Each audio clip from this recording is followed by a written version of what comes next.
Tal vez comenzar hablando de cuáles son las disciplinas espirituales y cuál es la relación que estas disciplinas espirituales tienen con la piedad. Y quien quiera puede comenzar. Bueno, yo creo que hay un número de esas disciplinas espirituales, unas más conocidas que otras, pero definitivamente la oración de la cual ya hablamos es una de esas disciplinas espirituales. La lectura de la palabra y la meditación de la palabra, que son dos cosas diferentes. Tengo que leerla primero, pero yo creo que mucha gente lee la palabra, no medita sobre la palabra, o pasa tiempo en la palabra, pero no pasa tiempo con Dios, que esas dos cosas no son exactamente las mismas. El ayuno es algo que ha sido reconocido por mucho tiempo y es quizás de las disciplinas espirituales las menos practicadas. Pero pudiéramos hablar de otras, como confesión de pecados o no sé si llamarle rendición de cuentas, donde puedas tener a alguien con quien conversar y poderle abrir tu mundo interior. Yo creo que mucha gente cae porque no se atreve a hablar, a confesar, a pedir ayuda, y ya cuando viene a pedir ayuda ya es muy tarde. Yo creo que hay otra de esas disciplinas espirituales. La forma de practicarlas va a variar de persona a persona. Yo creo que mucha gente piensa en la disciplina de la oración, por ejemplo, como algo que tú haces temprano en la mañana. Pero lamentablemente para mucha gente, por lo menos esa ha sido mi experiencia, es como que te conectas como un celular a la fuente en la mañana y luego te desconectas el resto del día y el celular se va descargando, y yo no creo que esa es la mejor forma de llevar a cabo una disciplina de oración, por así decirlo. La palabra me llama a orar sin cesar, de manera que la oración debiera ser guardando la diferencia, pero tan natural como el respirar. Yo debo orar a lo largo del día según mis circunstancias van ocurriendo. Y esa oración no tiene que ser necesariamente extensa. Yo creo que se necesitan esos momentos, pero a veces entre un paciente y otro que voy a ver, yo hago una oración y le pido a Dios por sabiduría por este nuevo caso que parece complejo. Y creo que Dios oye esa oración tanto como cuando oro por media hora o más. Entonces, bueno, hay varias. Yo no quiero hacer un monólogo de esto, pero está la oración, la lectura de la palabra, la meditación de la palabra, la confesión, quizá la rendición de cuentas, y hay otras que probablemente ustedes quieran mencionar. Me alegro que hayas usado el término disciplinas espirituales y no medios de gracia. No es que esté teológicamente incorrecto, pero a veces me da la impresión de que medios de gracia puede sonar como un poco católico romano, como si la gracia viniera a través de tuberías. Nosotros tenemos que pensar en las disciplinas espirituales como la respiración, como decía Miguel. Yo no respiro para merecer la vida, yo respiro porque si no respiro me muero. Y las disciplinas espirituales son las que me conectan con el Señor, porque sin Él me muero. No estoy hablando de perder la salvación, estoy hablando de que nosotros necesitamos estar conectados con el Señor para que la vida espiritual florezca, y eso solamente ocurre a través de las disciplinas espirituales. Miguel mencionó varias, yo quiero concentrarme en una de ellas, y es la lectura diaria de la palabra de Dios. En Primera de Pedro, capítulo 1, el apóstol dice que nosotros fuimos renacidos, o sea, cada uno de nosotros nació de nuevo por medio de una simiente incorruptible que es la palabra de Dios. La palabra de Dios produce el nuevo nacimiento. Y el punto es, según Pedro, que la misma palabra que produce nueva vida en Cristo es la que alimenta y fortalece esa vida. No hay atajos, no hay otro medio. Y por eso es que inmediatamente después de decir fuimos renacidos por medio de la simiente incorruptible de la palabra de Dios, Pedro dice: desead como niños recién nacidos la leche espiritual no adulterada, para que por ella crezcáis para salvación, si es que habéis gustado la benignidad del Señor. Nosotros debemos, los cristianos, desear la leche de la palabra como un niño recién nacido desea la leche de su mamá. Ahora, cuidado, hermanos, Pedro no está hablando aquí de un nuevo creyente que necesita la palabra. No importa si tú tienes 40 años, 50 años, 60 años en la fe, tú debes anhelar la palabra de Dios como el niño recién nacido. Te lo voy a poner de esta manera: todo niño nace con un deseo obsesivo compulsivo por la leche materna. Tú puedes buscarle un peluche enorme a un bebé y si él quiere leche, nada lo va a callar hasta que tenga leche. Y lo que Pedro está diciendo es: la nueva vida en Cristo debe venir con un deseo obsesivo compulsivo por esta leche espiritual no adulterada, y esa disciplina espiritual es fundamental para todo lo demás. Tenemos que leer regularmente, diariamente, la palabra de Dios y estar seguros de que cada cierto tiempo nos vamos a exponer a toda la Biblia. Hay personas que solamente leen los salmos o leen los evangelios. No, hermano, tú necesitas, para alimentarte, necesitas carbohidratos, minerales, proteínas.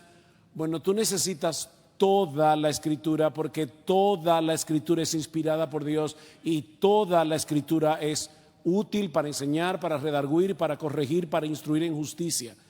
No necesariamente quiere decir que tengas que leer toda la Biblia en un año, pero debes estar seguro de que cada cierto tiempo te estás exponiendo a toda la palabra de Dios, y esa disciplina espiritual es fundamental.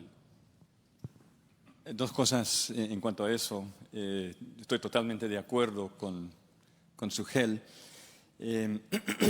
Nosotros todos amamos la predicación expositiva secuencial. ¿Por qué no hacemos lo mismo en nuestro tiempo devocional?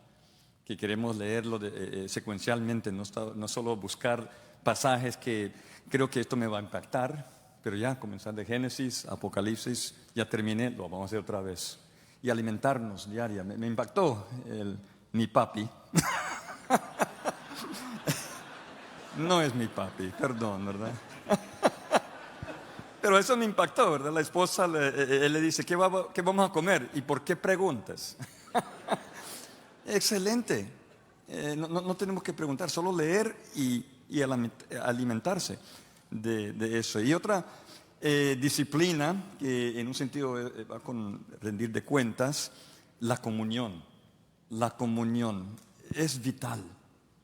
Es vital. Yo me muero sin comunión. Cuando estaba la pandemia, ¿verdad? Era algo que faltaba algo, faltaba ese conecte con las personas y todo. Y realmente habían iglesias que después de 3 años todavía no se habían abierto. Yo digo, ¿cómo? Necesitamos esa comunión. Y no solamente necesitamos esa comunión, mire esto. Yo creo que como padres debemos de enseñar a nuestros hijos la importancia de la iglesia. Y no solamente la importancia, pero amar la iglesia. Y que la iglesia va a ser vital. Donde se van a mudar, donde se van a ubicarse, primeramente tienen que buscar esa comunión que le van a alimentar, que le va a dar ese conecte familiar para poder crecer en esa disciplina. Iba a comentar que obviamente hay ciertas disciplinas que a través de los años y los siglos han sido como disciplinas clave, las que hemos mencionado, la meditación en la palabra, la oración, etc. Pero al final del día no podemos solamente enfocarnos en un par de cosas. O sea, Dios nos ha llamado a obedecer toda la Biblia. Por eso tenemos que leer toda la Biblia. Tenemos que ser hacedores de todo. Y sí, está bien concentrarnos en trabajar en particular en ciertas cosas, pero no es de que hoy yo cumplí con estas 5 disciplinas, entonces estoy bien. No, tenemos que ser hacedores de todo. Quizá un último comentario. Para mucha gente las disciplinas espirituales son difíciles de llevar a cabo. Pero aquellos de ustedes que estuvieron conmigo en el taller sobre el uso del tiempo, el problema comienza con que la mayoría de las personas no tienen una vida disciplinada, espiritual o no, la disciplina. Entonces, si mi vida diaria no está disciplinada, y ahora yo tengo que encima de eso tener disciplinas espirituales, me va a ser doblemente difícil. Pero al mismo tiempo la mayoría de las personas que saben que no tienen una vida disciplinada no están usando bien el tiempo o no están llevando a cabo las disciplinas espirituales, tampoco hacen nada para arreglar ese problema. Y por eso yo comencé mi taller ayer diciendo a la audiencia, ¿por qué están aquí? Porque aquellos de ustedes quizá que se rieron ahora estuvieron ahí. O sea, el taller se llamaba El tiempo y la piedad. ¿Por qué están aquí? Y le pregunté a varios y la idea era porque reconocían que tengo un problema con el manejo del tiempo. Bueno, pero la próxima pregunta sería, ¿y qué has hecho? Porque ese es el problema del paciente diabético, que él sabe que tiene su azúcar alta, pero él sigue comiendo lo que no debe. Y del paciente obeso, que sabe que tiene que rebajar, pero él sigue sin mantener una dieta. O sea, nosotros necesitamos, cuando reconocemos el problema, nosotros necesitamos tomar una decisión para corregir el problema. Y en este caso, para cristianos debiera ser más fácil porque Dios nos dio la tercera persona de la Trinidad para que more en nosotros y discipline nuestra vida. Él simplemente quería como agregar eso. Quizás podemos añadir la palabra perseverancia, que está incluida en eso de la disciplina. Hechos 2:42, y perseveraban en estas áreas: la palabra, la doctrina, la oración, el compañerismo y en la Santa Cena. El enfoque es en la perseverancia. Y esto de la perseverancia es muy importante porque incluye perseverar en las aflicciones que nos vienen. Si no estamos acostumbrados a eso, vivimos en un mundo muy difícil, lleno de aflicciones, tribulaciones, y todo lo que vive en este mundo tiene que perseverar o muere. Si no vence, muere. Y el cristiano debe adoptar este modo de vivir, que vamos a perseverar en todo lo que Dios quiere que hagamos. Esto de no darse de ser vencido, sino de perseverar. Es parte de pensar de la disciplina.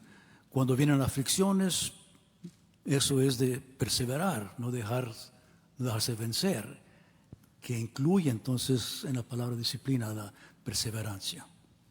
Y no olvidemos que en el Nuevo Testamento el contexto histórico de todo lo que acabamos de decir era en la vida de la iglesia local.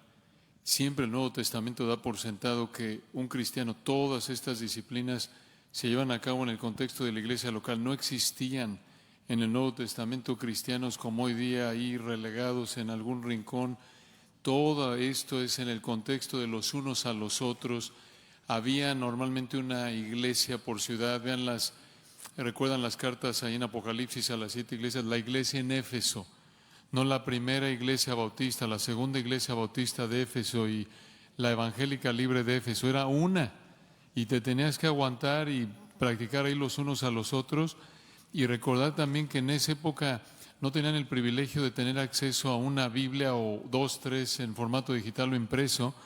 Y cuando Pablo dice la palabra de Cristo mora en abundancia en vosotros, era hacer un esfuerzo constante, deliberado, de estar recordando lo que aprendían cuando se les leía, les explicaban la Escritura, cuando se congregaban, lo cual era otro gancho, por así decirlo, para que estuvieran congregándose, porque no tenían Biblia en su casa. No era como nosotros que, bueno, voy a leer la Biblia al rato, luego en el carro, lo que sea. Entonces, es un factor esencial recordar esto, que no podemos, aunque seamos muy disciplinados en términos personales, no podemos vivir la vida cristiana de manera aislada.